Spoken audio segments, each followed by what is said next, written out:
अच्छा जी प्यारे दोस्तों, इस वीडियो में बात करते हैं जो फ्रांस का नया बिल पास हुआ है इमिग्रेशन का नेशनल असेंबली में 19 दिसंबर को। बहुत से फ़ायदे हैं इसके। कुछ सख्तियां की गई हैं मगर वो सख्तियां जो वो मायने नहीं रखती हैं, इसलिए मैंने सारी डिटेल इस वीडियो में लगा दी है। आप लोग देख सकते हैं जो पॉइंट पहले भी मौजूद थे मगर उनमें थोड़ी उन्होंने मॉडिफिकेशन की है, जिसको उर्फ़ आम में सख्तियाँ कहा जा रहा है, मगर ये सख्तियाँ वगैरह कुछ नहीं है।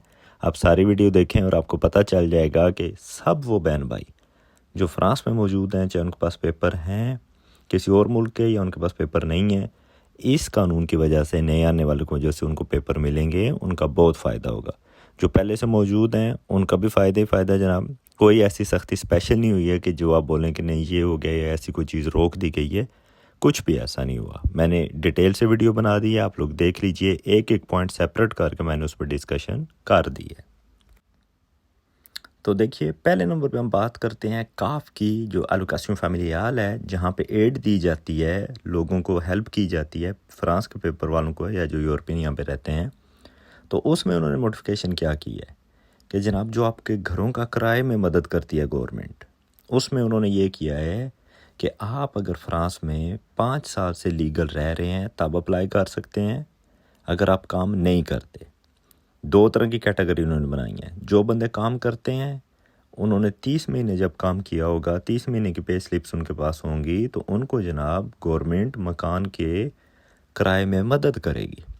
यानी कि किराया 800 है तो कुछ 100 200 300 गवर्नमेंट देगी। तो पहले भी गवर्नमेंट ये मदद करती थी, मगर सिर्फ अब चेंज ये किया ने कि उन्होंने आपके लिए अरसा रख दिया है। पहले अरसा नहीं था होता, कम होता था। तो इसका आपके लिए कोई इतना बड़ा नुकसान फ़ायदा नहीं है, क्योंकि जो काम कर रहे हैं उनको पता है कि थोड़ी सी एड मिलती है आपकी पे स्लिप के हिसाब से या फैमिली के हिसाब से। और जो काम नहीं करते हैं उनको एड नहीं दे रहे हैं, नॉर्मल है। गवर्नमेंट देखती है कि कितना पैसा इस नंबर में जाता है, लोग काम भी नहीं करते हैं, तो काम करेंगे तो एड मिलेगी। ये ज़्यादा अच्छा है आप लोगों के लिए, क्योंकि काम करके कुछ एड लेते हैं तो आप भी एक तो एक्टिव और अच्छे रहेंगे और गवर्नमेंट भी आपसे राज़ी रहेगी। तो इसमें सिर्फ इतना ही चेंज किया ने कि काम नहीं कर रहे तो 5 साल तक कोई एड नहीं मिलेगी, 5 साल बाद मिल जाएगी। काम कर रहे हैं तो 2.5 साल बाद ही एड मिल जाएगी। आगे चलिए, आगे जनाब, आगे उन्होंने जनाब बात की है कि फ्रेंच नेशनलिटी कैंसिल कर दी जाएगी। वो सब लोग, बेशक वो यहाँ पे पैदा होकर नेशनल हुए हैं या उन्होंने वैसे ली है नेशनलिटी, उनकी नेशनलिटी कैंसिल कर दी जाएगी अगर वो सरकार के ख़िलाफ़ जाते हैं, कि इदारों पे हमला करते हैं, स्पेशली पुलिस या जो में वगैरह पे कोई अटैक करते हैं, उनको नुकसान पहुंचाते हैं फिज़िकली या किसी तरह का भी और हमला करते हैं, तो उन बंदों की नेशनलिटी कैंसिल की जाएगी। या स्पेशली ये तो कानून पहले भी हो चुका है कि जो बंदे टेररिज्म करते हैं फ्रांस में, किसी किस्म का भी टेररिज्म करेंगे, चाहे वो बेशक फ्रेंच नेशनल ही हैं, किसी दूसरे मुल्क के हैं, तो उनकी नेशनलिटी कैंसिल की जाएगी और उनको उस मुल्क में डिपोर्ट किया जाएगा। पहले होता था एक दफ़ा नेशनलिटी मिल गई जो मर्ज़ी करें, अब ऐसा नहीं होगा। अगला पॉइंट देखिए जनाब कि फ्रांस पैदा होने वाले बच्चे हैं जो किसी भी पेपर वाले के बंदे के या किसी के पास पेपर में नहीं है, उसके बच्चे फ्रांस में पैदा हो गए हैं, यहाँ पे स्कूल किया है, 16 साल के हो गए हैं, तो उनको नेशनलिटी मिल जाती थी। उससे पहले भी मिल जाती थी, कानून चेंज होता रहा है। अब भी जनाब जो सिस्टम किया ने कि आपके बच्चे फ्रांस में पैदा होते हैं, आपके पास नेशनलिटी नहीं है फ्रांस की, यूरोप की किसी भी कंट्री की, और वो बच्चे जब बड़े होते हैं 16 से 18 साल की एज में, वो बच्चा खुद अपनी नेशनलिटी अप्लाई करेगा। कोई इसमें फ़र्क नहीं है, ये कानून समझ ले सेम ही चीज़ है। वो बच्चा रहे इधर आए, उसके पास पेपर्स हैं, वो लीगल है, तो नेशनलिटी सिर्फ उसे चाहिए तो नेशनलिटी उसको मिल जाएगी। जब वो 16 का हो जाए तो अप्लाई कर दे, 16 से 18 की एज के दरमियान वो अप्लाई करेगा, उसको नेशनलिटी मिल जाएगी। पेपर तो उसके पास होंगे ऑलरेडी, तो इसलिए ये भी कोई इतनी बड़ी चेंजिंग नहीं है, ये भी एक नॉर्मल चीज़ है। सिर्फ नेशनलिटी के लिए उन्होंने किया कि नेशनलिटियाँ पहले जल्दी बांट रहे थे, अब थोड़ी सी साल 2 साल बाद मिलेगी, तो इसमें भी कोई इतनी बड़ी चेंजिंग नहीं है, ये सेम ही चीज़ है। अच्छा जी, आगे बात करते हैं जी इलीगल रहने का जुर्माना। आप लोगों ने पिछले महीने में बहुत से टिकटॉक और वीडियोस देखे होंगे कि लोगों ने शोर मचाया था जी, 3,000 3,500 जुर्माना हो जाएगा फ्रांस में इलीगल पकड़े जाने वाले को। तो देखिए, ऐसा नहीं होता है कि आपको इलीगल पकड़ लिया तो आपको उधर ही जुर्माना कर दिया जी, यानी आपको जुर्माना हो गया, अब भरें। तो ऑलरेडी इस चीज़ का काफ़ी शोर है गवर्नमेंट के ऐवानों में भी कि बंदे के पास कहाँ से होता है जुर्माना। तो इसका सिस्टम देखिए क्या होता है, ये पहले भी जुर्माना चल रहा है।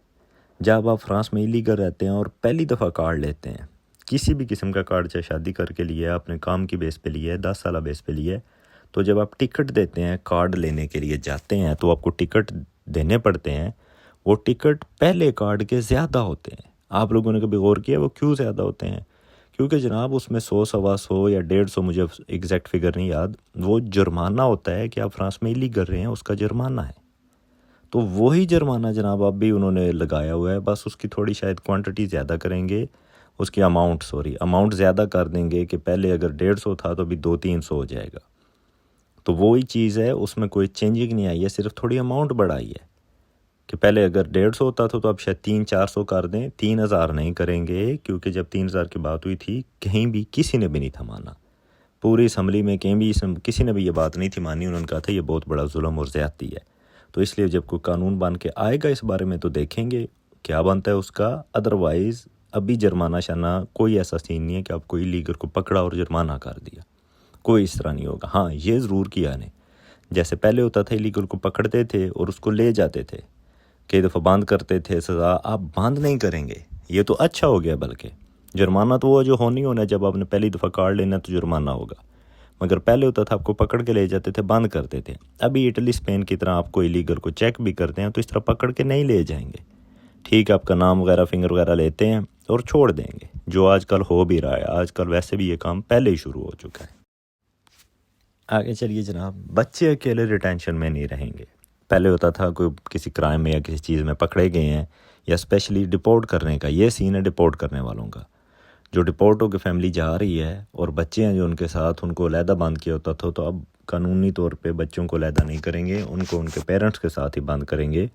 ये एक आम सी चीज़ है, मैंने लिख तो दिया मगर हमारा इससे कोई लेना देना नहीं है, क्योंकि हमारे लोग और हमारी फैमिलीज डिपोर्ट होने वालों में कभी भी शामिल नहीं होते। और हिसाब है, हमारे लोग नहीं होते डिपोर्ट वो लोग होते हैं जो इधर आसपास के दूसरे मुल्कों के और सही किस्म के क्राइम यहाँ पे करते हैं। आपको अच्छे से पता है वो कौन है। अच्छा जी, अपने मुल्क से फैमिली बुलाने की सख्ती होगी वगैरह वगैरह, सारे शोर मचाए जा रहे हैं। जनाब कहाँ सख्ती हुई है? अपने मुल्क से फैमिली बुलाने का कानून पहले ये था कि आपने फ्रांस में रह के पेपर लिए हैं, आप लीगल हो गए हैं, तो आपको 18 महीने होने चाहिए लीगल रहते हुए, तब आप बुला सकते हैं अपने पार्टनर को। तो अभी 18 में उन्होंने 6 महीने और ऐड कर दिए कि आपको फ्रांस में लीगल रहते हुए 24 महीने हो जाएंगे, तब आप अपने पार्टनर की या बच्चों की इमिग्रेशन अप्लाई कर सकते हैं। पहले भी तो कानून चल रहा है 18 महीने का, अभी उसको थोड़ा ज़्यादा करके 24 महीने कर दिया ने, तो वो इतनी बड़ी इसमें भी चेंज नहीं है। दूसरे पे कहा है कि आपकी इनकम स्टेबल और प्रॉपर होनी चाहिए, यानी कि आप जो रूल्स हैं, जैसे तनख्वाह समीक को या उससे ज़्यादा हो, जितने बच्चों के हिसाब से उतनी तनख्वाह होनी चाहिए। तनख्वाह भी नहीं ने बढ़ाई, कुछ भी नहीं ने किया। तीसरे पे एक सिर्फ नई चीज़ लेके आए हैं कि जिस बंदे को आपने बुलाना है, बंदे या बंदी को, उसकी एज 21 साल से कम नहीं होनी चाहिए। पहले 18 था कि आपका पार्टनर 18 साल का भी बुला सकते थे, अभी किया नहीं कि 21 साल का हो। तो जनाब कोई टेंशन नहीं है, कौन से 18 साल वाली सारियों से आपने शादी की होती है जनाब, सबकी एज 18 से ऊपर ही होती है। तो इसलिए 21 साल एज हो, आपकी इनकम प्रॉपर हो और आपको फ्रांस में लीगल रहते हुए 24 महीने हो गए हैं, तो आप अपने पार्टनर की वो गुपनो फैमिलियाल इमिग्रेशन अप्लाई कर सकते हैं। और जो आए लीगल हैं, जो रहे लीगल हैं, जो आए नेशनल हैं, वो जब चाहे मर्जी अप्लाई कर सकते हैं, उनके लिए कोई कंडीशन नहीं है। अच्छा जी, अब आ जाएं असली मुद्दे की तरफ, जिस बात का मैं 1 साल से आपको कह रहा हूँ कि पेपर देंगे, और मैंने कल वीडियो भी लगाई तो सब कह रहे कोटा है, ये है, वो है। जनाब बात सुनिए, 1 साल का कार्ड दिया जाएगा आप लोगों को, रेस्टोरेंट्स वालों को, बातिमा वालों को। फ़िलहाल उन्होंने कहा है रेस्टोरेंट्स और कंस्ट्रक्शन के किसी भी शोबे में जब आप काम करते हैं तो आपको 1 साल का कार्ड दिया जाएगा। जैसे पहले सैलरी का कार्ड दे रहे हैं, एडमिशन एक्सेप्शनल और सोजोग, उसी तरह का कार्ड होगा। 3 साल से आप फ्रांस रह रहे हैं और 12 महीने आपने काम किया हुआ है लीगल, चाहे आप पहले 3 साल से रह रहे हैं और आपके पास 12 महीने काम है, या आप रह रहे हैं और आपके पास काम नहीं है तो अभी से डिक्लेयर हो जाएं, या आप अभी आए हैं तो अभी से आके प्रूफ बनाएं और 12 महीने डिक्लेयर काम करें, तो आप पेपर खुद अप्लाई करेंगे। कोई मालिक की ज़रूरत नहीं है, कोई पतरून का स्टैंप वगैरह कुछ भी नहीं चाहिए। मेरे ख्याल में होगा ये कि जो ऑनलाइन वेबसाइट है इनकी, दिमाग सैम्पलीफाई या कोई भी इस तरह की है, उस पर लगा देंगे कि आप खुद जनाब पेपर अपने अप्लाई करें। तो मैं आपको सारा तरीका बता दूंगा, एक दफ़ा कानून बन के आने दें। अगली बात देखिए, ये कानून जी 2026 के आखिर तक रहेगा। 26 जो सब लोग कह रहे हैं जी 2026 के बाद ख़त्म हो जाएगा पेपर ख़त्म, कभी भी नहीं हो सकता। उन्होंने कहा है ये कानून 2026 तक चलेगा, उसके बाद चलता रहेगा या इसको रोक देंगे या मॉडिफाई करेंगे, ये उस वक्त के हिसाब से देखा जाएगा, मगर 26 तक ये ऐसे ही चलेगा। मुराद ये है कि नए आने वाले भी 3 साल बाद पेपर ले जाएंगे। कितना ईजी होता जा रहा है फ्रांस, आप सोच भी नहीं थे सकते कितने मुश्किल थे फ्रांस के पेपर लेना। आपने लीगल काम करना है, किसी रेस्टोरेंट पे करते हैं, रेस्टोरेंट्स में हज़ारों रेस्टोरेंट्स हैं, बाथरूम होम कंस्ट्रक्शन के काम में लाखों काम है। ज़रूरी तो नहीं है ना देसी भाइयों के पास ही करना है और आपको लीगल नहीं वो करते काम। अभी मैं आहिस्ता आहिस्ता नया प्रोजेक्ट ये करूँगा कि आप लोगों को लीगल काम लगवाने के तरीके और कहाँ कहाँ हो सकता है वो अब मैं शुरू करूँगा, ताकि लोग हमारे आसानी से पेपर ले सकें। और इसमें एक और जो बात सारे कह रहे हैं कोटा होगा, कोई 10,000 साल के ये वो कर रहे हैं। मैंने कोई ऐसी बात यहाँ पे नहीं लिखी है, क्योंकि बात वो लिखी जाती है जब कानून बन के आता है। कोटे का बहुत शोरकारी है गवर्नमेंट नहीं, मुखालिफ पार्टियाँ, कि कोटा फिक्स करें, कोटा होना चाहिए। जनाब जब एक बंदा की कानूनी शराइत पूरी होंगी वो पेपर जमा कराएगा, उसको पेपर देंगे जैसे पहले देते जा रहे हैं। आप अपनी शराइत पूरी करके जमा कराएं, आपको चलो 6 महीने 4 महीने लेट मिलेंगे तो ज़रूर। जो सब लोग कहते हैं नहीं फ्रांस का नहीं है, स्पेन वगैरह में इजी है, पुर्तगाल में जल्दी होते हैं, बहुत अच्छी बात है, मगर फिर उसके लिए आप फ्रांस वापस कभी भी ना आए। आपने वहाँ ही रहना है, वहाँ के पेपर लेके।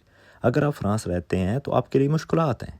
सबसे बड़ी मुश्किल जो भी SIS में नाम डाल देते हैं, आपके आगे से स्पेन इटली पुर्तगाल वाले पेपर ही रिन्यू नहीं करते। वो कहते हैं फ्रांस में क्यों घूम रहे थे, वहाँ पे काम करते हुए पकड़े गए हो। तो ये तो आपके लिए मुसीबत है। अगर आपने फ्रांस में रहना है, यहाँ आपको पता है कि फ़्रांस की 5 महीने की तनख्वाह दूसरे मुल्कों की साल के बराबर है, और लीगल बंदे की 3-4 महीने की तनख्वाह दूसरे मुल्कों की साल के बराबर है। तो फिर आपको फ़्रांस के पेपर लेने के लिए दौड़ करनी चाहिए।